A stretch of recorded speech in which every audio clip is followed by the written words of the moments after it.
So I just got back from the Illinois-Maryland game. We lost for our 20th loss of the season. And unless we somehow win the championship, isn't happening, then I saw what I think tie a record for the most losses in program history.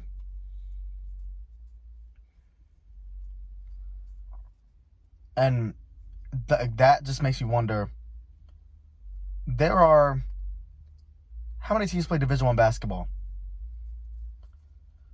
There are like over 300 institutions in the United States of America that play Division I college basketball.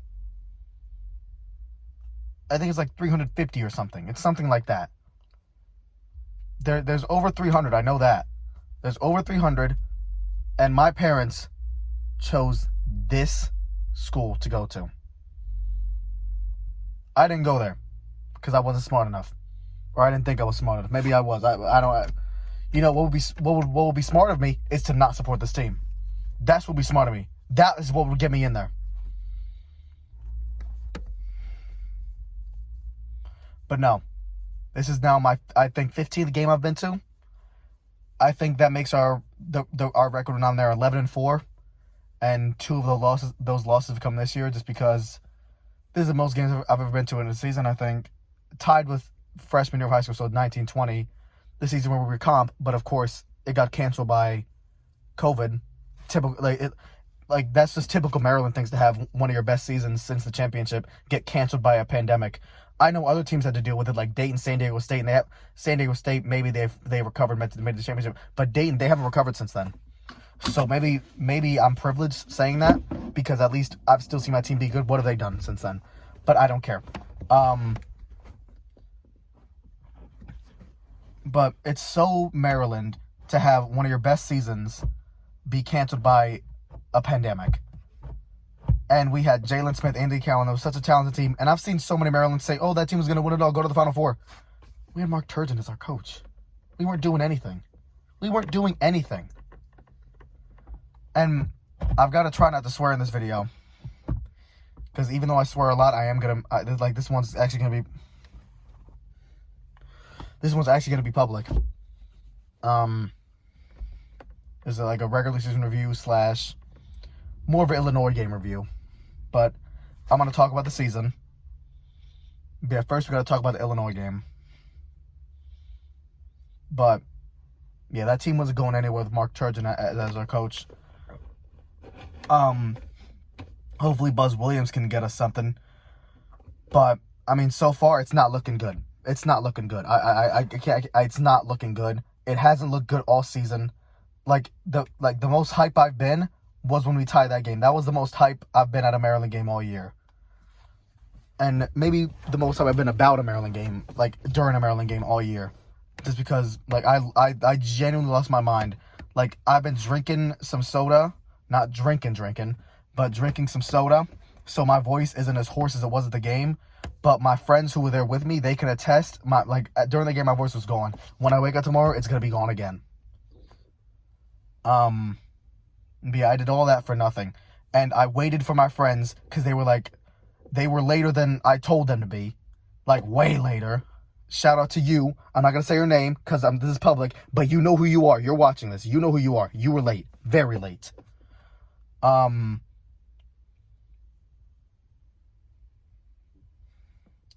Yeah, we still made it to the game. We got there we got there right as they were doing the "Hey, you suck" thing, so I didn't get to do it. I didn't get to film it. So that sucks. But we got there in time for the game. Some of my family were there, so that was cool. I went to go see them. Then we went to the rich seats. I'll see if I can show you guys where I was sitting. I might put it in here. If I don't, then I won't. Hold on. So if I ever actually put it in a video in iMovie or whatever, because that's what I'm using to edit, that's where I was sitting. So the seats were gas. That was the lowest I've sat at a Maryland game since that 2020 year, when one of my cousins hooked us up with some comp tickets against Purdue, and we almost blew that game too. We won. Again, we almost blew it because Turgeon was the coach.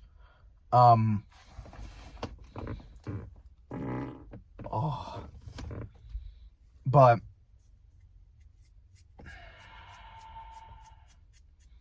But yeah, that was gas. I only paid $14 for the tickets, and I did have to pay for one of my friends' tickets. A couple of my friends, we split it. We split the payment. So we went to that game, and I was envisioning a 50-point blowout. And I'm kind of surprised that's not what happened. But the way that game went and the way that game ended, I kind of wish that's what happened. Just so I didn't have hope. Because, I actually had hope. And that's the worst thing. Especially when you're a Maryland fan. Because hope, gone. It instantly goes to the wayside with this team. Football this season, had hope after the 4 games, gone. Basketball, I didn't have hope in it, and almost damn near any of the games after, the first 5 games, the first, 7 games, when we lost to Gonzaga and Alabama by, 50 points or 60 points combined. I didn't have any hope.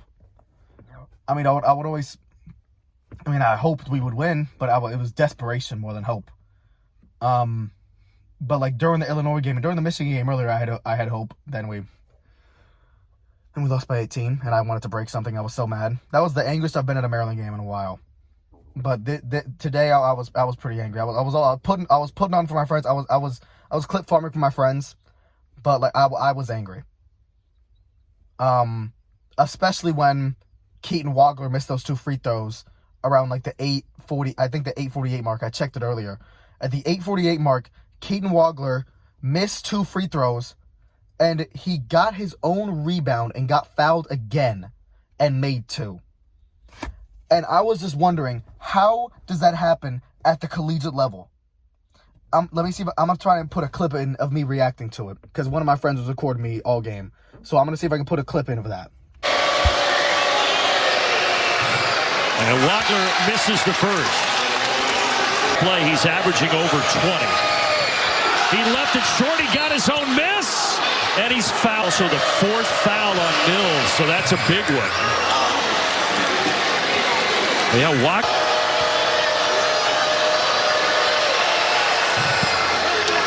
And he gets them both. Ow! Oh my God! No.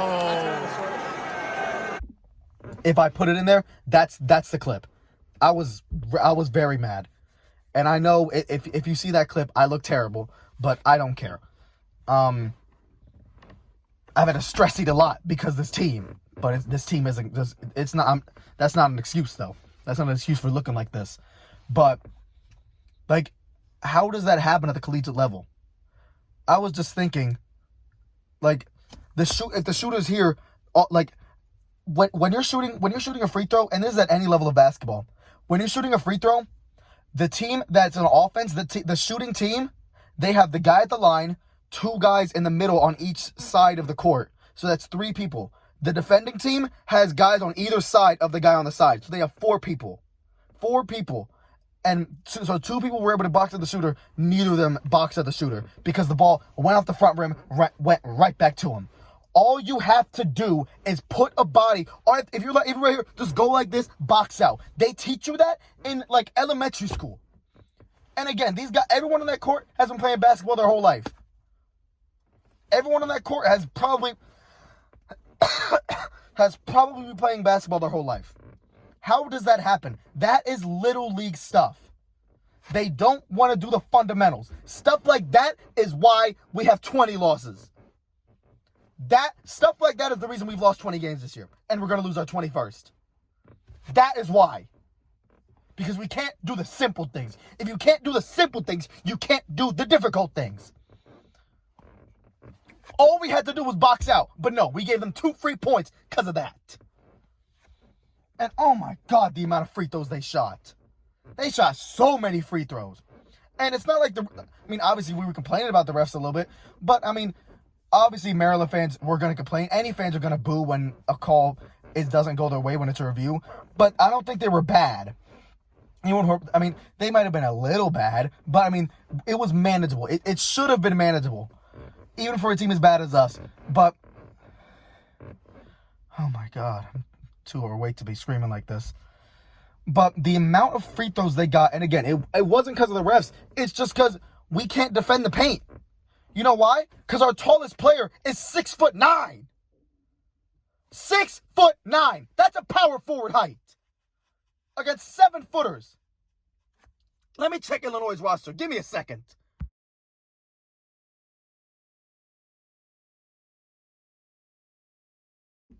So I just checked the Illinois basketball roster. They have 2 guys taller than 7 foot and another guy at 6'10", and they have another guy at 6'9". So they have 4 guys matching Colin Metcalf's height, which is 6'9", and 3 guys, and so at least matching his height, and then 3 guys that are over him, including 7'1" and 7'2" for both of the Ivasiches. So what are we supposed to do? And I remember coming into this game, I was thinking, this is going to be a blowout, because what are we going to do to stop them? Our zone has been getting cooked all year, and whenever we play these big teams, they just eat us up inside.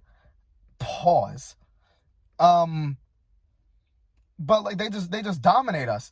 And then I was saying to one of my friends, if we commit all the guys to the inside, they have Keaton Wagler, and he's just gonna boom, boom, boom, make it 3 like he did at Purdue. And it was more the big guys dominating inside than anything. Like, yeah, they were making some threes, but they shot like 21% from 3. They were like 5 for 24, I think. So they were terrible. But it didn't matter because they overpowered us inside. They have guys 4 or 5 inches taller than us, taller than our tallest player. What are we supposed to do? And I remember saying, Diggy Coit, for us to have any chance in this game, he's gonna have to have one of those monster games that he's had a few times this year against Michigan, USC, Penn State, especially against Penn State. That was Coit's masterpiece. But no, he went 4 for 12 with 10 points. Just brick. What's his name? Andre Mills stepped up. He's been the new Diggy Coit. Later on, at the beginning of the season, it was Diggy Coit, who was really good, who was having those huge games for us, keeping us in those games. But the later the season, it's been Andre Mills. 39 against Northwestern, and 30 today. He's been killing teams from Illinois. And you know what's in common for both of those games, Northwestern and Illinois? We both lost. We lost both of those. It was 78-74 against Northwestern, 78-72 today. 69 points combined in those 2 games, and we lost them both. Like, what more do you want him to do? He shot 10 for 18 today. He was insane. And it's crazy. I was there at the game, but I don't even remember him going that crazy. I remember Darius Adams. Darius Adams shot 6 for 12, 14 points today. That's probably his best game of the year. There was some guy sitting in front of me saying the same thing as me. Where's that been all year? I've talked about him before. He's not, like, he hasn't played like a 5-star all year. He played maybe like a 4.5 star. I'll give for sure 5-star. Because his standards are so low now. He's not a 5-star anymore. He's a 4-star. And I bet on the broadcast, I couldn't watch it because I was at the game, obviously, but I bet on the broadcast they mentioned every single time he made a shot, a 5-star from Manchester, New Jersey. Because they say that every single time. Show it. It's about time you show it. And you know what? It still didn't matter. Because we lost. There's people walking by, I'm screaming. They're probably looking at me like a lunatic. What time is it? 10:53. Like, it's about time you do something. You show you're a 5-star. Because where has that been all year? You've been playing like a 3-star this year. Today you played like a 4-star. Like a top prospect. Sure, 5-star. Today you played like a 5-star. Because you were calm today. Darius Adams, good job. Andre Mills, Diggy Coit, boo. Boo, I'm throwing tomatoes at you. Like, you got to do better, man. You have to do better. Especially against a team like that, you have to do better. Against Michigan, you were amazing. I'll give you a clap for that. But against Illinois, no. You were terrible today. Or not terrible. It wasn't like 1 for 10, but you were not good. You were not doing what you should do. And that's what's been the problem with him. He has these amazing games. Like, he has the highest of highs, but when he's low, he's really bad. There's no in the middle with him because he shoots so much. He's always got the green light. But what made me mad was the end of the game. And my friend talking with us, he said that was the worst game ever. And I was like, no, we've lost by a lot more this year than 6. Because we went to a game where we lost by 30. And that was what inspired the first of these videos. But we lost by 6 today, but the way we executed at the end of that game was just awful. We were down, 72-66 or something? And then we scored 4 straight points. It was there was so much hope. Then Illinois shot, missed, and they originally gave the ball to Maryland. And even live, I was thinking, wow, that might be Illinois ball. I wonder if they I was celebrating because yeah, we got the ball. Crowd I gotta celebrate then. Oh my god! But I was like, wow, that really looks like Illinois ball. But and then they gave it back to him, and I was like, all right, we can still play some defense. And it literally took them like 3 seconds off the inbound to score. All it took was one like little pick and roll, and he's got a layup.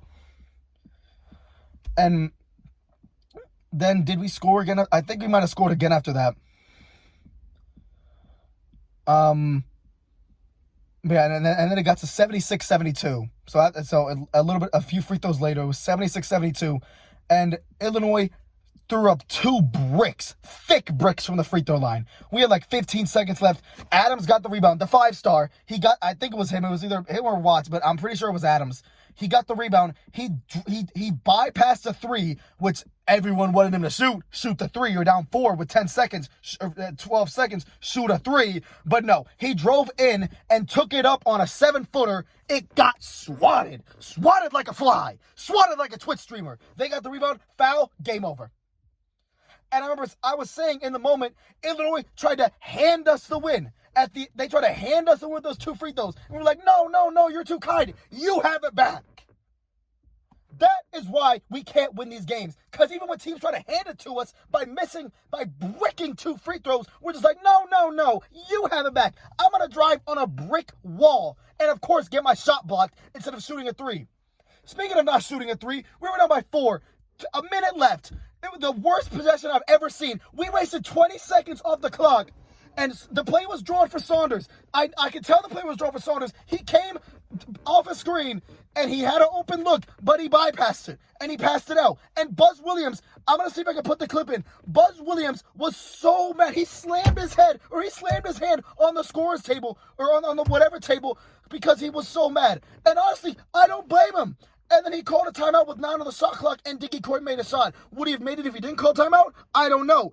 But we wasted 20 seconds just for nothing. Then we came out of a timeout, and we came out of a timeout with 9 on the shot clock. We just handed it to Darius Adams. He didn't pass the ball. Not Darius Adams. Andre Mills.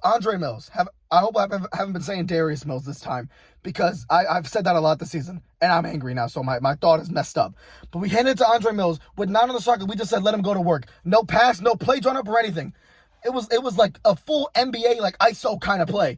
And he, like the Illinois guy, credit to him, I don't know who it was, but he defended it perfectly. It was a terrible shot, clanked off the front of the rim, and Illinois got the rebound. Come on, Coy! Save us! Look how mad Buzz is. Buzz wanted the shot. Gotta hurry! Go!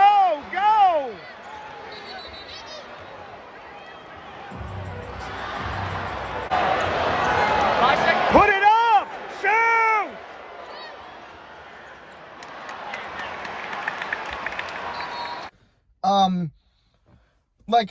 We called a timeout in the middle of a play, in the middle of a broken play, or we called a timeout after a broken play to draw that up. Buzz, I've been trying to not be too critical of you, because I don't really know how good of a coach you actually are, at least for us, because the roster you've been given this year, I don't think it hasn't been that good. I mean, that's what I heard. I heard we got like the slim pickings with the transfer portal, and we have no one returning from last year. So team chemistry, even though we have some Texas A&M guys, team chemistry can only be so good with all these new guys.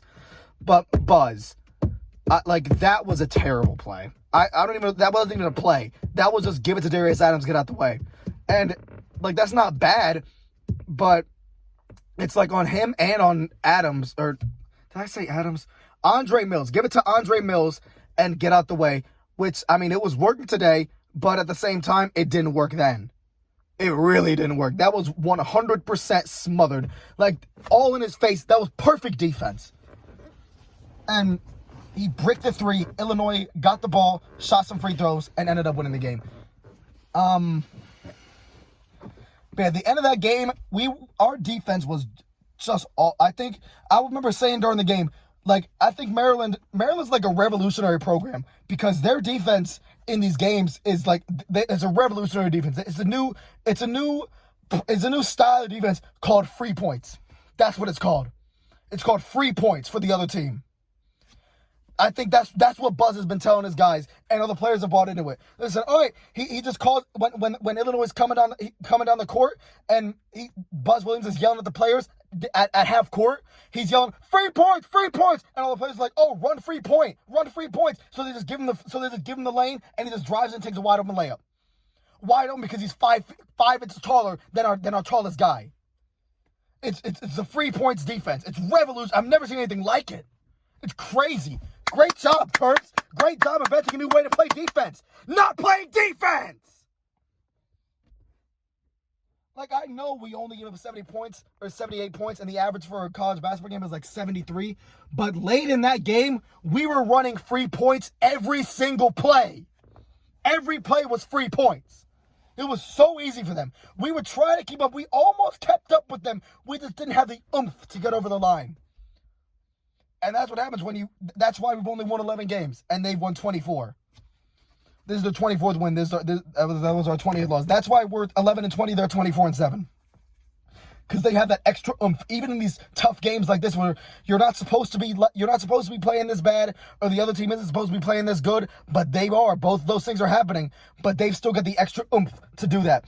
And also, they were getting some incredibly lucky bounces, especially was it Keaton Walker at the line, who every single free throw he made, it took some kind of roll that Maryland would never get.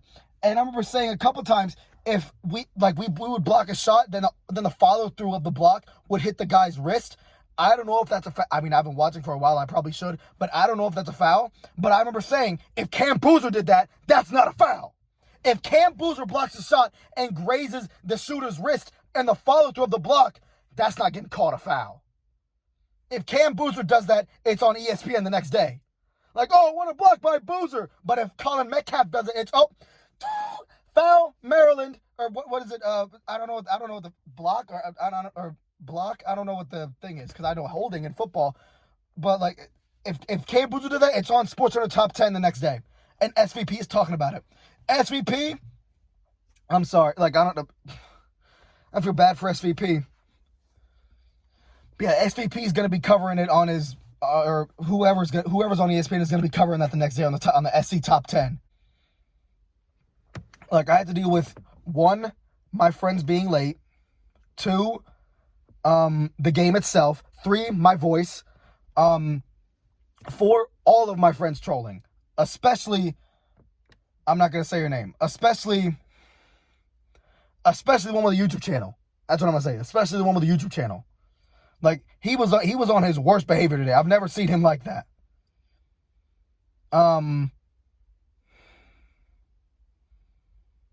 Yeah, that was heartbreaking. I'm glad it was a really fun day. It was a great hangout. It would have been better if we won, but I want to thank all you guys, the 3 of you, for coming out. I really appreciate that. That was so much fun. Yeah, it would have been a lot better if we won. And then we took a group photo at the end, and this old guy was like, oh, that was us 20 years ago. Then he took a picture of us. I don't know what he's going to do with that picture, because there's 4 20-year-olds in that picture. I don't know what he's going to do with that picture. But I'll leave him to it. That's whatever. I don't know what he's going to do with that picture. He's going to cry to it later tonight. He's going to do some other things to it. I don't know. But I know one thing. I'm going to cry when I watch this game back. And when, what's his name? I think it was Adams, tied it at 59 with the and one. When he laid that ball in to make it 59-58 before the free throw, like, I seriously lost my mind. That was the most excited I've been all season for Maryland basketball. Like, I got up out of my seat. I ran over to where the nearest person was standing so I didn't run through them. Like, I wanted to run on the court. I was so excited. I was losing my mind.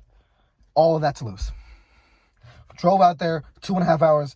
You know, one good thing today was I talked to my old daycare, taker, whatever it's called, at her house. That was really good. That was really nice. I'm glad I got to do that. I explored where I used to live. That was great. I've been wanting to do that for a while. But yeah, then I got a call from my friends while I was there, and I was like, oh, we just got on the highway. And that was like 20 or 30 minutes after I told them they should get on the highway. So, like I said, we literally got there as the game was starting. And, like, it was going so well. I mean, we didn't have the lead for a while, but, like, we were neck and neck with them. And we just let it go. We just let it slip away. Just like all these other games. And I was saying, I hope it doesn't get to a thing where we play 20, 25 minutes of good basketball and we give up for the final 10, 15 minutes. We played, I'd say 37 or 38 minutes of good basketball. But then in the last 2 minutes, we utterly threw the game. The last 2 or 3 minutes was awful. It was missed plays, missed shots, terrible possessions. Like our anemic offense of wasting 20, 25 seconds and just heaving a heavy contested three from earlier in the season came back at the worst time. Because that's what our offense looked like early in the season. Wait 25 seconds, give it to Diggy Coit, have him shoot a contested three, hope it goes in. That's what we did today at the end of the game. It was give it to what's his name? It was give it to Andre Mills, just clear out, and just have him shoot a heavy contested three. That's what it was. And that's what lost us the game. Our end of game execution was horrible. Horrible. So we finished the season 11-20, 4-16 in conference play. I've never seen a basketball team this bad. We play Oregon on, I think, Tuesday or whatever in the Big Ten tournament. And they're maybe they also have the same record as us. They're one seed above us. They're the 16 seed. We're the 17 seed, second worst in the conference. Just like in football, 17th place. 17th place in football and basketball. No other team can do that but us.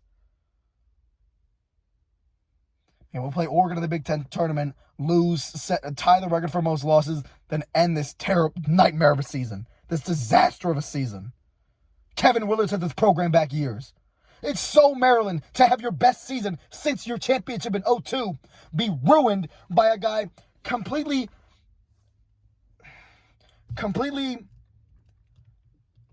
defecating on the program.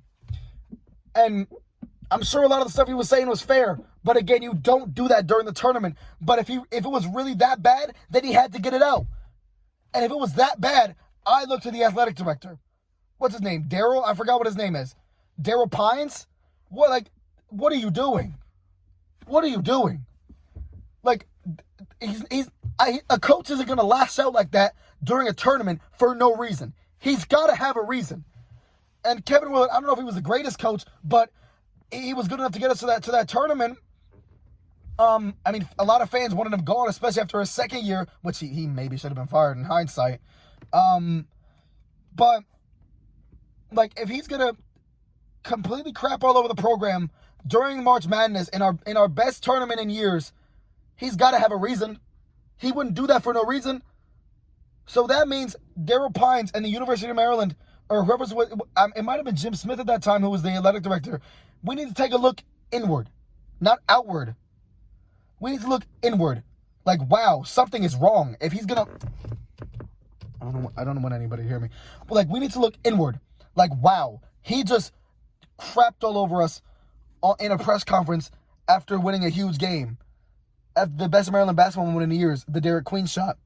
Like, he just completely crapped on the program and everything it stands for. Maybe we need to look at ourselves and say, yeah, there's a reason he's doing that. Let's fix it. Let's fix the thing he's mad about. But no, we didn't fix it. We broke the program. He broke the program. That broke the program. Every single player left after our best season in years. How Maryland is that? To have your best season in 23 years, just to have your worst season in like 40 years. How Maryland is that? Win 27 games one year, lose 20 the next. This has been horrible. And the football season didn't help. Basketball is supposed to be like, if football season's killing us, basketball is supposed to be like, oh, basketball. Like, oh, at least we have that. But no, not this year. At least we have lacrosse, which I'm probably not going to watch until we lose in the championship again. I've said this before. But And with lacrosse, we've lost like 2 games already. Nothing's going well. What do we have? Women's basketball? Maybe I should start watching that.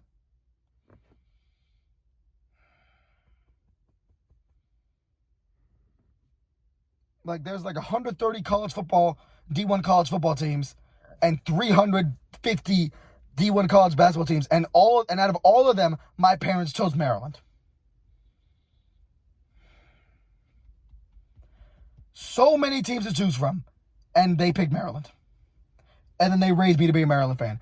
That has to be some kind of child abuse. I need to call CPS. Because the mental anguish, I guess, that I go through watching these guys from year to year is unbelievable. And it doesn't help that Duke won last night. I was really mad at that too. Because, Maryland fans, they're like a parasite on Duke. Like, we live vicariously through North Carolina when they play Duke because we don't play them. They don't want to play us because they don't care about us. We're irrelevant to them now. But we live vicariously through North Carolina, including me. We live vicariously through North Carolina and any opponent playing Duke because we need to latch on to a rival, even though we don't have a rival anymore. I guess Georgetown, Virginia, but like they're not in conference, so we can only hate them so much because we don't play them in our conference. And neither team has been consistently, like Virginia and Maryland, yeah, but they weren't playing every year. Same with Georgetown and Maryland. Georgetown has been consistently good in a very long time. Like we need to play Duke again, man. We need to play Duke. If we play Duke at any time during the regular season, in any of the next years, that would be the biggest regular season game. That would be the biggest Maryland regular season basketball game, maybe since 2002. That might be the biggest Maryland game since, I don't know, but that would be the most expensive Maryland game ever. And like, I don't care what I had that day. If it actually happens, which it's not, it probably isn't. But if it does, I'm literally canceling every single thing I have.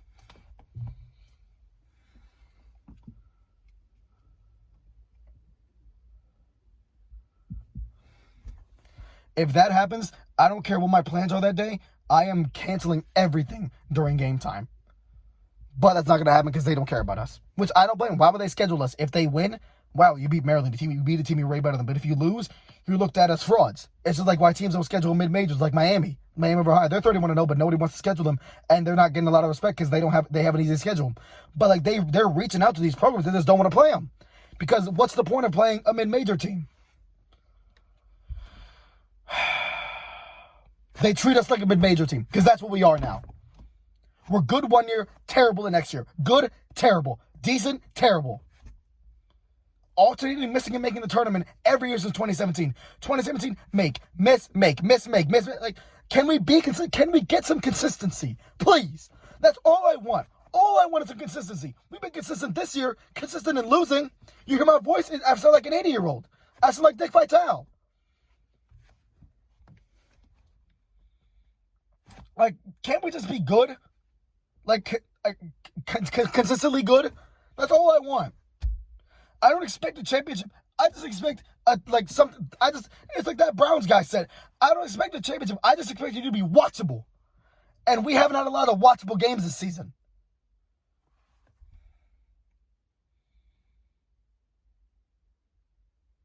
I'll probably do another one of these after the Oregon game because we're probably going to lose that. If not, whenever we lose the Big Ten tournament, I'll do another one of these for the entire season review. I'm done. Goodbye.